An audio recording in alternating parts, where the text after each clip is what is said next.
সম্মানিত দর্শক শ্রোতা, পরম সৃষ্টিকর্তা যিনি অসীম দয়ালু, শুরু করছি তার নাম। দেখেন, এই ডোনাল্ড ট্রাম্প যে কথাটা ভারতীয় গণমাধ্যমের প্রশ্নের জবাবে দিয়েছেন, সেটাকে নানানভাবে কি সুন্দর করে রস লাগাইয়া বলতে শুরু করেছেন। তিনি যে স্পষ্ট বলেছেন যে শত শত বছর যাবৎ ইন্ডিয়া এবং বাংলাদেশ, ইন্ডিয়া সব কিছু দেখে, সুখ দুঃখ সব কিছু বুঝে। বাংলাদেশে যে করুণ অবস্থা, বাংলাদেশের যে নাজেহাল অবস্থা, যে সে বাংলাদেশের সর্বোপরি দিক থেকে এক কথায় ডোনাল্ড ট্রাম্প বুঝাতে চেয়েছেন যে ভারতের নরেন্দ্র মোদী যেটাকে উপযুক্ত যে বিষয়, যে কাজটা করলে ভালো হবে এবং বাংলাদেশের জনগণ শান্তিতে থাকবে, সেই কাজটা করলে আমি সকল প্রকার সহযোগিতা করব এবং আমি তার পাশে আছি, থাকব।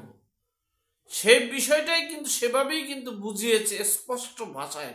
কিন্তু আমরা বাঙালি, আমাদের যে গণমাধ্যমগুলো, এগুলো স্বাধীনভাবে সঠিক কথাটা প্রকাশ করতে পারছে না, বুঝাতে পারছে না, এবং কত সুন্দর করে কতভাবে রং লাগাইয়া বুঝাচ্ছে একমাত্র আল্লাহ পাক রব্বুল আলামিন জানে। যাই হোক, বিষয়টা আমি একটু ক্লিয়ার করি আপনাকে। প্রশ্নটা করেছে ইন্ডিয়ান একজন গণমাধ্যম কর্মী। এরপরে সেই প্রশ্নের জবাবে ইংরেজিতে বলেছে, সেই প্রশ্নটা আপনারা শুনেছেন, এর উত্তরটা আমি একটু আপনাদের পাশে দিয়ে দিলাম। আর আমার এখানে লেখাটা ক্লিয়ার বোঝা যাচ্ছে না, আমি একটু পরেও আপনাদের শোনাচ্ছি এবং অর্থটাও আপনারা এটার সাথে মিলানোর চেষ্টা করবেন, একবারে হুবহু। প্রশ্নের জবাবে ডোনাল্ড ট্রাম্প বলেছেন, well, there no role for our deep state. এরপর বলেছেন, this is something that the prime minister has been working on for a long time and has been working on it for hundreds years. তারপরে বলছেন, এই জায়গাটাই আর কি মূল বিষয়। এই জায়গায় লেখছে, frankly I have been working about it, but I will leave Bangladesh of the prime minister.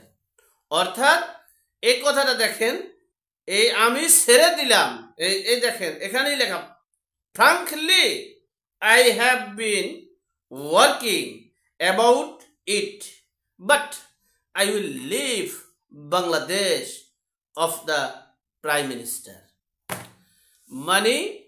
এই বাংলাদেশের বিষয়টা আমার বন্ধু প্রাইম মিনিস্টার নরেন্দ্র মোদীর কাছে ছেড়ে দিলাম। সে যেটা ভালো মনে করে সেটাই করবে। দেশ এবং দেশের জনগণের, উভয় দেশের শান্তির জন্য যেটা প্রয়োজন সেটাই করবে, আর আমি সেই কথাই সুপারিশ করব। বিষয়টা কিন্তু নিট অ্যান্ড ক্লিন। এখন আমাদের গণমাধ্যমগুলো কি সুন্দর করে প্রশ্ন করেছে, কি সুন্দর করে তারা উত্তর দিচ্ছে, কিভাবে তারা বুঝাচ্ছে।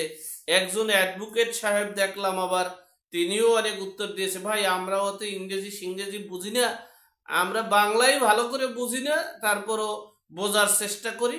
আমি অধম একটা কথা বলেছি, নরেন্দ্র মোদী স্পষ্ট ভাষায় নরেন্দ্র মোদীকে ডোনাল্ড ট্রাম্প বুঝাতে সক্ষম হয়েছে, কিন্তু নরেন্দ্র মোদী কি করবে আর শেখ হাসিনা কি করবে, আওয়ামী লীগ কি হবে কি হবে না, সেটা ভিন্ন বিষয়। আওয়ামী লীগ এদেশে প্রতিষ্ঠিত হতে পারবে কিনা সেটা ভিন্ন বিষয়, কিন্তু ডোনাল্ড ট্রাম্প যেটা বুঝাতে সক্ষম হয়েছেন এবং বুঝাচ্ছেন, এটাই সত্য যে ভারত বাংলাদেশের প্রতিবেশী রাষ্ট্র উভয়ে। সুতরাং এই প্রতিবেশী রাষ্ট্রের সুখ দুঃখ বেদনা তারা ভোগ করে, যেখানে এই বাংলাদেশ যাতে অস্থিতিশীল পরিবেশ না হয়, বাংলাদেশের জনগণ যাতে নিরাপত্তায় থাকে এবং জাতিসংঘ যে প্রতিবেদন দিয়েছে যে বাংলাদেশের আওয়ামী লীগের ট্যাগ দিয়ে পুলিশ সহ সাধারণ জনগণকে যে হত্যা করা হচ্ছে সেগুলো যাতে না হয় সেজন্য নরেন্দ্র মোদী অর্থাৎ ইন্ডিয়ানের প্রধানমন্ত্রী নরেন্দ্র মোদী যা বলবেন যেটা করবেন সেটাই আমি সেই পক্ষেই আমি আছি এবং তিনি যদি সহযোগিতা চান তাহলে সেই সহযোগিতাই আমি করব। বিষয়টা এটা তিনি বুঝাতে চেয়েছেন, কিন্তু আমরা বাঙালি জেতার জন্য, আমরা বাঙালি নিজেকে মানে প্রকাশ করার জন্য, জাহিরি করার জন্য অনেক সময় অনেক কিছু বলি। আমি একটা কথা বলি, আওয়ামী লীগ আগামী 100 বছরের ক্ষমতায় আসতে পারুক বা না পারুক সেটা ভিন্ন বিষয়, শেখ হাসিনা আসতে পারবে কিনা সেটা ভিন্ন বিষয়। সকল অপরাধীর, প্রত্যক্ষ সকল অপরাধীর বিচার করতে হবে, সংস্কার করতে হবে এবং স্থানীয় নির্বাচন দেওয়ার পর হলো জাতীয় নির্বাচন করেন এবং ছাত্র জনতার পার্টি করতে হবে, এটাই বাস্তবতা। তবে ভুল কিছু বোঝানোর চেষ্টা করেন না, ভুল বুঝাতে, ভুল বলতে। পৃথিবীর সকল মানুষ জানে যে ডোনাল্ড ট্রাম্প এবং ভারত এবং জাতিসংঘের প্রতিবেদন সহ পশ্চিমা রাষ্ট্রগুলো কেউই ডক্টর ইউনূসের প্রতি স্যাটিসফাই না এবং বাংলাদেশের যে তৌহিদি জনতা আছে সে তৌহিদি জনতার উপরে বিশ্বের কোনো রাষ্ট্রের প্রধানরাই স্যাটিসফাই না। সুতরাং আমাদের বুঝতে হবে কোন কোন কাজগুলো করলে দেশের জনগণ স্যাটিসফাই হবে, স্বস্তি পাবে এবং বহির্বিশ্বগুলোও স্বস্তি পাবে, সেই চিন্তা করে আমাদের আগাতে হবে। আল্লাহ আমাদের সকলকে সঠিক জ্ঞান দান করার তৌফিক দান করুক, আমিন। আসসালামু আলাইকুম।